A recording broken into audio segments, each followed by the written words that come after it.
Welcome back, guys, to the Jake Ellenbogen Show. I'm Jake Ellenbogen. Man, it's been a minute. Probably hasn't been that long, but it feels like it has. I wanted to do this daily, and I'm starting to realize just how busy I am as a person. But I'm not going to stop doing this podcast. Might do it a little bit more. I just got to get back into the rhythm. I got a lot going on. I'll talk about it. Before I do, be sure to hit that subscribe button so you never miss a podcast episode. Also, in case you didn't know, if you want to listen on YouTube, I did set up a Jake Ellenbogen Extra YouTube channel, over 1,000 subscribers there. It was my gaming channel. I just basically turned it into kind of an overflow channel. So if you want to check that out, definitely go and do that. All right, let's talk about it. We'll start off. I watched some movies. Mr. and Mrs. Smith, finally. It's a movie that I wanted to see it forever ago and finally got around to it. And man, oh man, what a movie. I mean, I was not expecting it to be that good. I mean, obviously, you're going to have that, that chemistry on screen. You have, I mean, Angelina Jolie and Brad Pitt obviously were a thing, and they ended up getting divorced. But, that on-screen chemistry was obvious, but it was just, I don't know. I really enjoyed it. I thought it was really well done. Vince Vaughn was in kind of an interesting role. Brad Pitt was awesome. Angelina Jolie was awesome. It was just a wicked fun time to watch. I thought the pacing was really good. I thought it was just a cool story. The reason I decided to watch that is because I'm trying to get into the new Mr. and Mrs. Smith show with Donald Glover and Maya Erskine that I'm very excited to really get into. I only watched one episode after I finished this movie. The movie's awesome, but I'm sure a lot of you already know that. I'm sure a lot of you have already seen it. I was getting made fun of on Twitter because I was like, yeah, this movie's great. And they're like, bro, join the club. What is wrong with you? Why are you just now watching it? But yeah, I watched that. I also watched Plus One with Maya Erskine, but also with Jack Quaid. And the reason why I decided to watch that movie, I really wanted to watch a movie that kind of, I could relate to. I feel like everyone around me is getting married. Obviously I am single, just like the characters in the movie. So I thought it would just be kind of, a good thing to just have something more relatable. And I wasn't wrong. I was actually really surprised how good of a movie it was. I thought the pacing was good. I thought it was funny. It's a rom-com, but I really enjoyed it. Jack Quaid is definitely, I enjoy watching him on The Boys, in Scream. I think it was Scream 5. That I enjoyed that, but I thought both movies were really good. If I had to rank them, I'd probably say Mr. and Mrs. Smith would be number one. Plus One would be number two. So those are the movies that I've seen since the last time that we reconvened.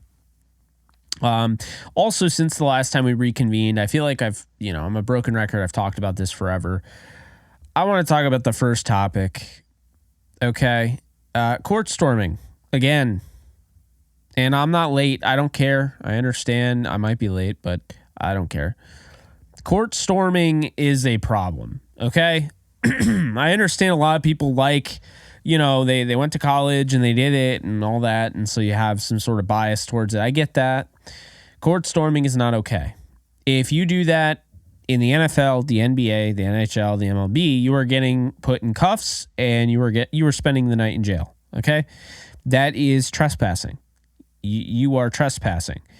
Court storming is a problem. Okay. It is a problem. Kyle Filipowski of Duke ended up spraining his ankle after the game because essentially fans, I mean, they turned into the freaking Stampede from Lion King. Okay, it was not ideal. Now, I'm one of those people. I might be like the anti-fan because I don't boo anybody. I think booing sounds stupid. I just don't do it. And I also don't I don't side with court storming or anything like that. I'm all about player safety, okay?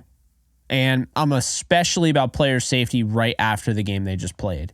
And Kyle Filipowski is on a team that I don't like. I'm not a Duke fan, but I will side with anybody who goes against court storming. And unfortunately for Kyle, he didn't run off the court quick enough after suffering an upset loss to Wake Forest. He took too long, air quotes needed, of getting off the court, and a bunch of people ran into him. And then you had these smart asses on social media that were like, yeah, when you slow it down, it sure looks like he's trying to trip people. I'm like, oh my God. You really think Kyle Filipowski was trying to trip students? You think that's what he was worried about? Not the fact that 50 of them were running directly at him. He ended up spraining his ankle because something happened that didn't need to happen. I mean, when is it going to end? We had Caitlin Clark. I mean, people were saying she faked it. Quite honestly, that's lame too, if you think she faked it. She got hit, okay? Court storming shouldn't happen. There's no place for it. I don't care that it's tradition. The tradition needs to go away. I mean, we could get into what tradition was back in the day all we want. I mean, a lot of those traditions are gone, if you know what I mean. We advance, we evolve. And, the first step to solving any problem is recognizing there is one. And there is a problem, court storming. It's really that simple. I was just reading about it not that long ago. I mean, this happened a while ago, but not that long ago I was reading about it. And this high school player hit the game-winning shot, had a full ride to, I think it was Arizona. I don't remember exactly what the school was. He had a full ride, full scholarship. He's leaving, he's going to leave high school and he's going to be a college basketball player until there's a court storm. There ends up being a court storm after his high school victory, and a few fans, apparently trample him and cause him to, I believe, have a seizure or a stroke. I think it was a stroke, and he was never able to play again. And you could say, well, that's an extreme example, but hey, it's still out there. It happened. We've now had 2 injuries from court storming in the last month and a half. I'm just saying. And think about this. Maybe court storming, which I've never been a fan of, but maybe it was more safe back in the day. Now they have phones. Now guys are trying to go up. It's all about clout. Get that on your Instagram story or your Snapchat or TikTok. I mean, I watched, there were guys slugging Kyle Filipowski while he's spinning around trying to get out of harm's way. There are people hitting him on purpose. It's ridiculous. You're going to let rabid drunk college kids on a court after these athletes just played 40 minutes of basketball? That's the intelligent way? What it really needs to be is, if you're going to have them storm the court, let everybody get off first and then celebrate at midcourt. Oh, well, it doesn't matter, because all we're doing is player safety. That's all I care about. I'm a diehard fan of people not getting injured when they don't have to. This is one of those times. So we move on. Sony Spider-Verse. What the hell? I haven't finished Madam Web. I couldn't get through it. Guys, Yeah, I don't know what's going on with Sony, but at some point or another, Marvel has to step in and Disney has to step in and be like, you need to sell us Spider-Man. You are destroying the IP. You're getting all these people psyched that they're going to see Andrew Garfield Spider-Man 3 or Tobey Maguire Spider-Man 4, and you just keep screwing up. You're hiring first-time directors, producers, writers, not even first time, but just grabbing guys that worked on Morbius and other shit. I don't want to shit on anybody. I understand it's a lot of work in the industry. I get it. But at the same time, Spider-Man is a massive IP. And Madam Web was a movie that I was excited for because of the premise of it. You have the multiverse. Madam Web is, control of the Spider-Verse, all of that. To me, it felt so perfect to introduce Madam Web during the multiversal saga, right? Well, no, because apparently that's not what they wanted to do. They didn't mention Peter Parker's name. They didn't mention Spider-Man. There was an evil Spider-Man, but no mention of Peter Parker's name. I just don't understand. And they don't learn. They don't learn from their mistakes. They double down on them. Morbius was terrible. Okay, let's make Madam Web very similar. That CW style. It's like the cinematic feel is gone. It just feels like off. Venom is good because, I don't know. I don't know why Venom is good. Probably Tom Hardy and the fact that it's Venom. I don't know. I thought Madam Web would have been a lot better, and it just simply wasn't. And, Morbius was terrible. Venom is, in a lot of ways, Venom is the only thing kind of holding it all together, but this is the last Venom movie, apparently, Venom 3. So we'll see if Venom gets added to, the MCU, how that works. Tom Hardy coming over, maybe he's a different character. Either way, the biggest issue I have is that you have Spider-Man that you're working with. So you have the craziest rogues gallery that you could have for a superhero. Spider-Man has more villains than anybody. And they're all different.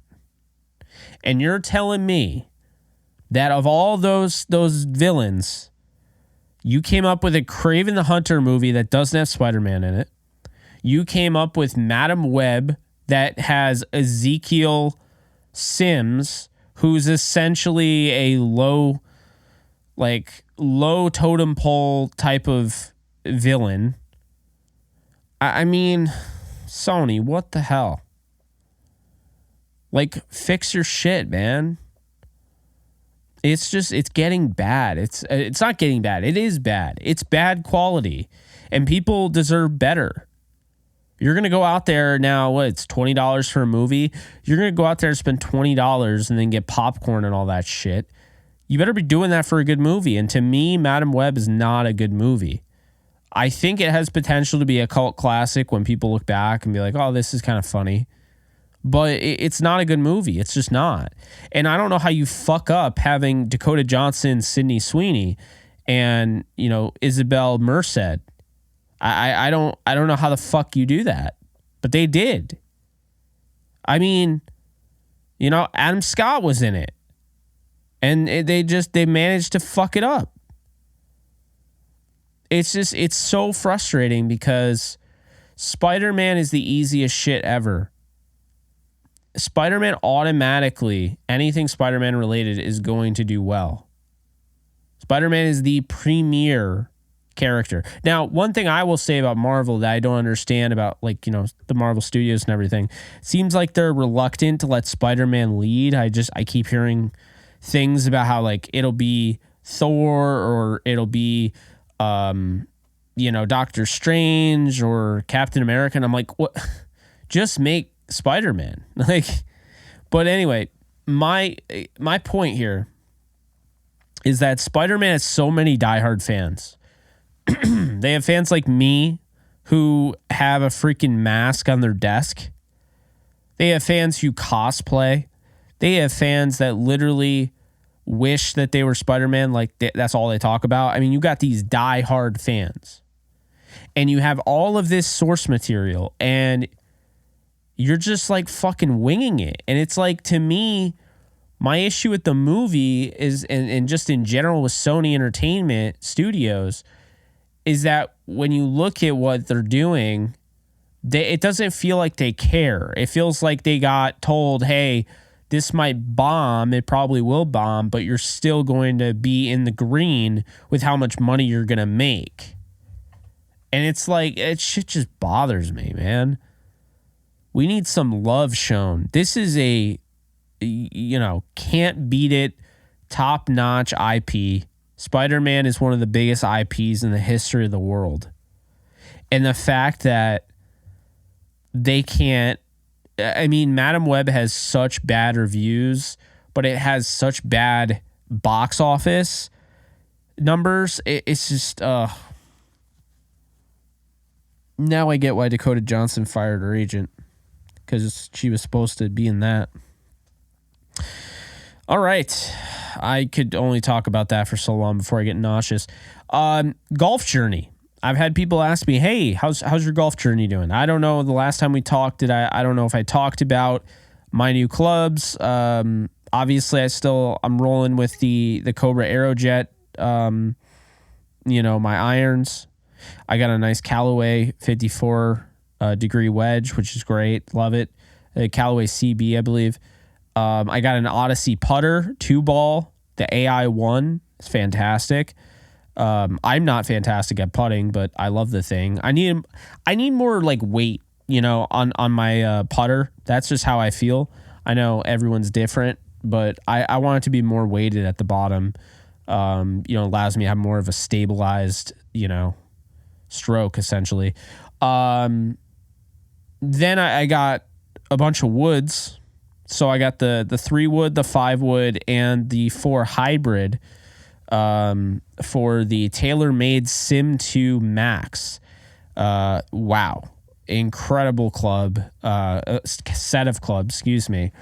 I was using the 3, and I'm crushing it, And we're talking, 1.50 smash factor.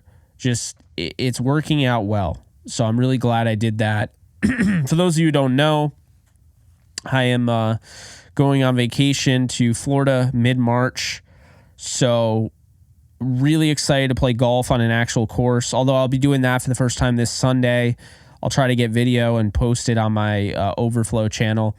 I actually just got these brand new microphones, wireless, the Rode Studio Pros.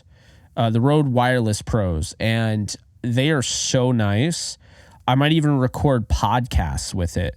Like this, I'm recording into my Shure mic, but I might just say, fuck it, and just start recording on the go, and maybe you hear some background noise and things like that.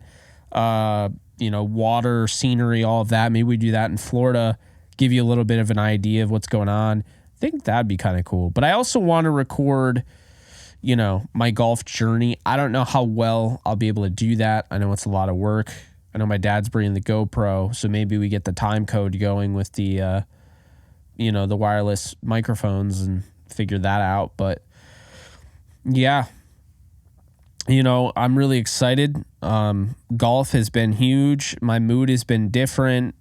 I mean, obviously I've made it very clear. I'm very happy right now. I feel like I'm in a great spot.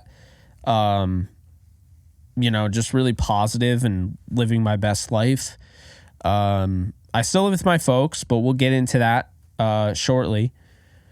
But yeah, I'm golfing every week, indoor, driving range, putting on a green, chipping, you name it, I'm doing it. I just haven't golfed on a course yet because when I picked up golf, I live in upstate New York and it was complete shit. Obviously, because it was January when I really got into golf and I realized I could actually do it. But yeah, it's been it's been so much fun. It's a great hobby to keep me on the right track. People always ask me, like, what do you do? Like, how do you even do this? Because you love the Rams. Does, working and making all your work about the Rams, does it take away from watching the Rams? I would say it does not. But I will say this, from the other perspective, talking about, golf, is that if I were to start a golf channel, some people might be interested. My issue is now all of a sudden my one hobby that I do that it has nothing to do with work is now becoming work. So I feel like that's been something that I've been focusing on, especially with golf. Just like, this is something that's yours. You can continue to grow at it. It's a lifetime sport. And the most important thing in my eyes is that, I'm able to do this as a de-stressor. Because while I love the job I do, I love my job, I love the industry I'm in, I love that I can make a living off of YouTube and Bleacher Report and so forth, I also recognize how quickly things could turn, how upsetting it could be, how much pressure it could be. And so having golf as kind of that stabilizer mentally has been huge. Another thing is I've been going to the gym, which has also been huge. So just combining those two things, positive influences, that's what you get. But speaking of positive influences, maybe that didn't make any sense for the segue, but I did mention I was living with my folks. I absolutely love living with my parents. I think that they have just made my life so much easier. They've been constantly supportive of me. But I'm not living here because I'm afraid of moving. I was living here because I was like in a ton of debt. Last year I was broke, and then, this year I'm not even close to broke. So I figured, with my roommate, also named Jake, you've probably seen him if you go on the live streams, Jay Live, he's in there, quite often supporting. But, yeah, we, right now we applied, for an apartment. I'm not going to say where because I know there's some weird lurkers on this podcast, and I don't feel like having my apartment address doxed as well as my home address, as I've already said. But, yeah, it is so nice. You're going to get a full tour. If this is the apartment we end up getting and, we get approved and everything, you're going to get the full tour. I'm really excited about that, to be honest with you. Just something where, I feel like I'm going to be able to make different content and more lax content, being in that space. So the apartment is a luxury 2-bedroom, 2-bath with a den. The den will be my new studio. It will be the third different setup that we've had since starting the Jake Ellenbogen YouTube channel.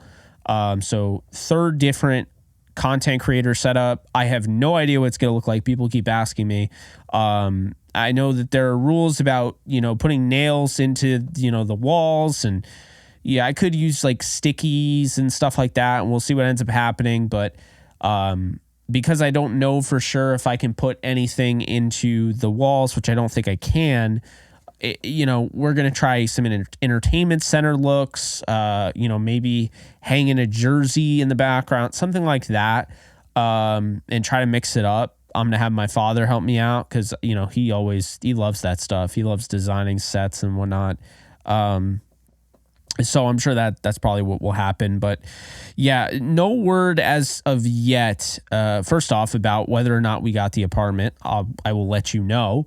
I'm not moving until May regardless. So, let's make that clear. Not going to move in the middle of the draft. I'm going to move after the draft, and then, we'll set up shop and have our live streams, and it'll really start to feel like a full-time job because I'm really going to push myself to make, all day content when that happens. So I'm really looking forward to that.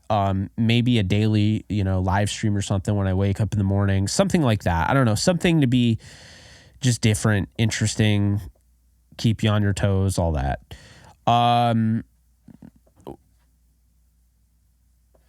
With that said, I think this is one of the most exciting. This is the most excited I think I've ever been. And the reason, so it's funny when you apartment hunt and there are, different apartments and whatnot, you apartment hunt, you like it, your first, unless it's terrible, your first tour, you're like, oh, that was really good. That happened with me and my roommate. And I'm sitting there and I'm thinking about it and they weren't, great in getting back to us. They didn't really show interest. And, we're reading, all these reviews about how they're impossible to, get in. They don't approve many people. And, we're like, all right, whatever. So then we just, over the weekend, this past weekend, on Sunday, actually, we toured 2 different locations, and the first one was really nice, and, the manager was great and, made me kind of want to move there. But it wasn't as close to my roommate's job as we would have wanted it to be. And that's the thing. So, cause my roommate just got a new job. So that's the thing. Like, we're trying to get it close to his, because I work on the fly, I'm flexible. I work at home. You guys know that. So I don't need to be anywhere. Then the second tour happened and we immediately fell in love with the place. And to be honest with you, like, it really felt real when all I could think about was applying for that place. Like, that's how and maybe you're wrong. Maybe you got, you're delusional. Maybe you got tricked. But I feel like, a decision is the right decision when you continue to, you're excited about the outcome. Like, you keep talking about it. You keep waiting for it. I keep looking at my email. I mean, they told me 3 business days it would take to go through the background check and all that, which I'm not going to fail, by the way. I don't have any outstanding warrants for my arrest or any sort of arrest records for that matter, knock on wood. Hopefully I don't get falsely accused or something.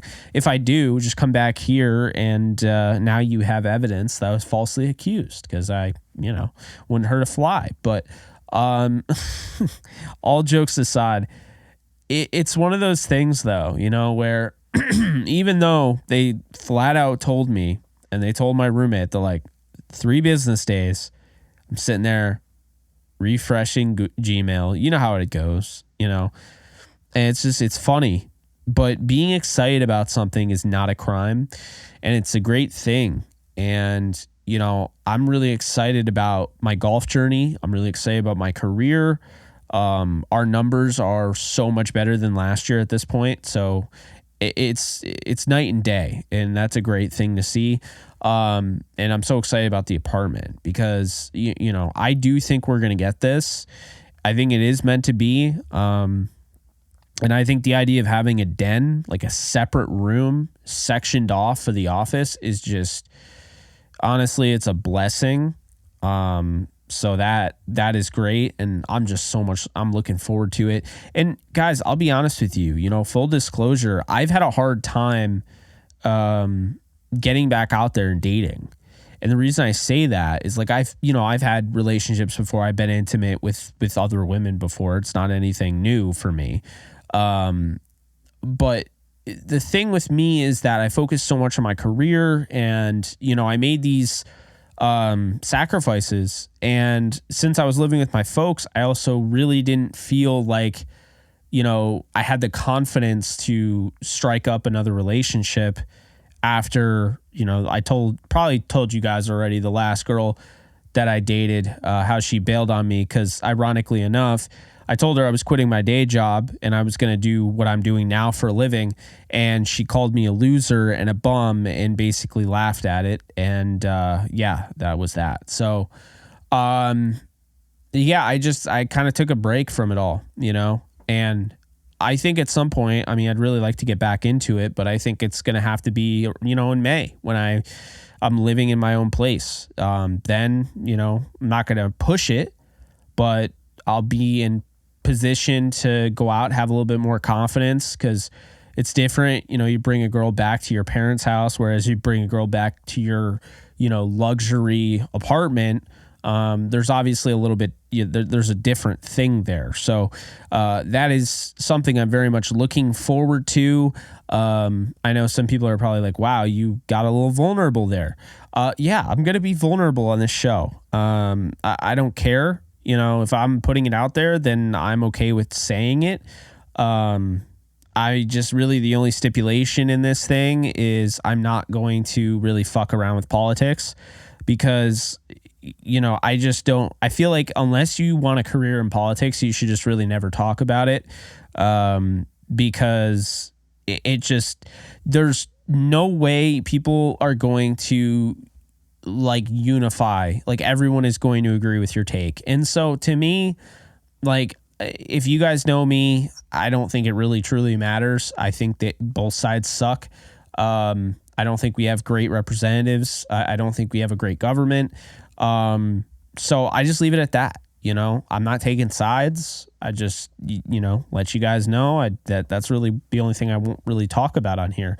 But yeah, I'm really excited for the future, and just talking with some friends and, hearing the kind words that I heard this past week.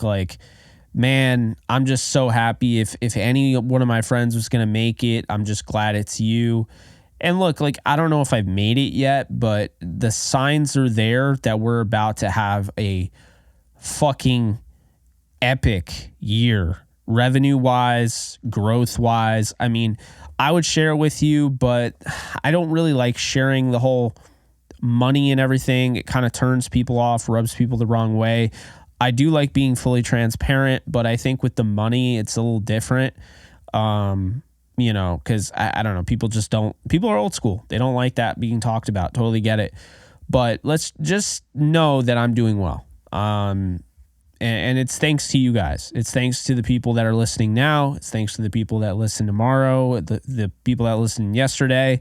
I mean, if you tune in and I'm, any part of your routine, I'm any of the shows that you end up watching throughout the day, you're part of that. So I appreciate it. But yeah, the freaking sky is the limit. I am very, very excited for what's to come.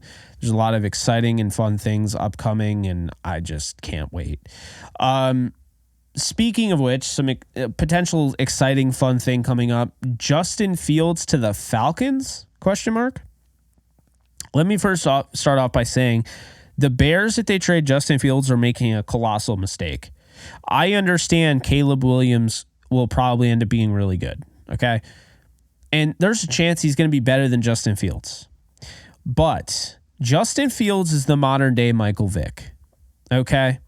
And you had a chance, if you hold on to Justin Fields, you can trade out of number 1 overall, basically bait Washington to trade up and get their quarterback. So if they want Caleb Williams, now you strong arm them and be like, yeah, we might trade Justin Fields, we might trade the number 1 overall pick, and then you strong arm them, and basically like the 49ers did to the Bears before, the Bears do it to the Commanders, and they're like, hey, we're going to need a 3rd round pick if you want the number 1 overall selection. So that is something that I think is an opportunity for the Bears. You trade down, you get another additional 3rd. You could trade down a few other times if you want, but at pick number 2, you get Marvin Harrison Jr. Even trading down to 2, you might get a huge offer from a team that's a little ways back. But I don't think you want to give up Marvin Harrison Jr. So I think the Bears are making a colossal mistake if they trade Fields. Fields going to Atlanta is going to be huge. He's from Georgia. Him with Bijan Robinson and, Drake London and Kyle Pitts. That would be scary, and I don't think they'd be done either. So the great thing about that type of trade is that the Falcons are probably giving up a 2nd and 4th, so they hang on to that 8th overall pick, and now getting Justin Fields out of the way, they don't feel like they have to go out and, draft a quarterback at 8, regardless of position, where he is on the board. And that's a great thing. And it makes the Falcons more dangerous because now you could add another weapon, whether that's somebody like, okay, you want to go out and get Brock Bowers and, combine him with Kyle Pitts, which sounds scary in its own right. Or you want to go out, maybe Malik Neighbors falls or Rome Odunze, the two wide receivers that would be after Marvin Harrison Jr. If one of those guys falls, then now all of a sudden, you have a really good weapon, next to DJ Moore for, Justin Fields. And, I feel like, for the Falcons, you have a nice weapon, next to Drake London. For Justin Fields. I mean, Chicago could do it too, but you know what I mean.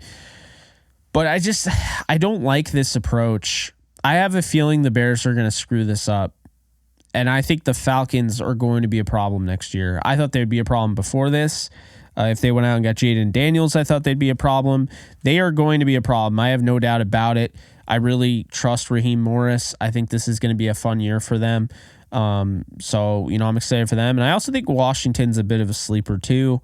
Definitely don't sleep on Washington. We'll see what ends up happening, but, I would not be sleeping on Washington. I'll tell you that much because look, no team ever wins the NFC East twice in a row. It just hasn't happened in over 10, maybe over 15 years at this point. Dallas won last year. Eagles won the year before. I believe the Giants won the year before that. So, this time around, it might have been Dallas. I think the Giants were a wild card. So this time around, I think it's going to be different.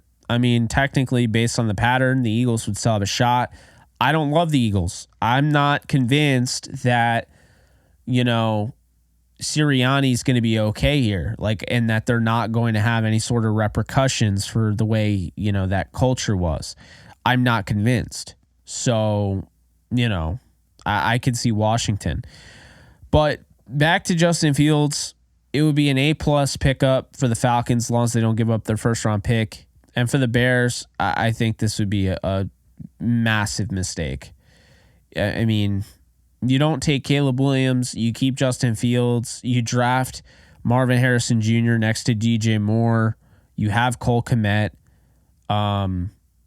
You pick a little bit later on. There are so many options that the Bears have there. I think this is a mistake, but we'll see what ends up happening. The last thing I'm going to say here as we wrap up what has been a fun JE show, episode 17, unfiltered, uncensored. The YouTube algorithm, hear me out here.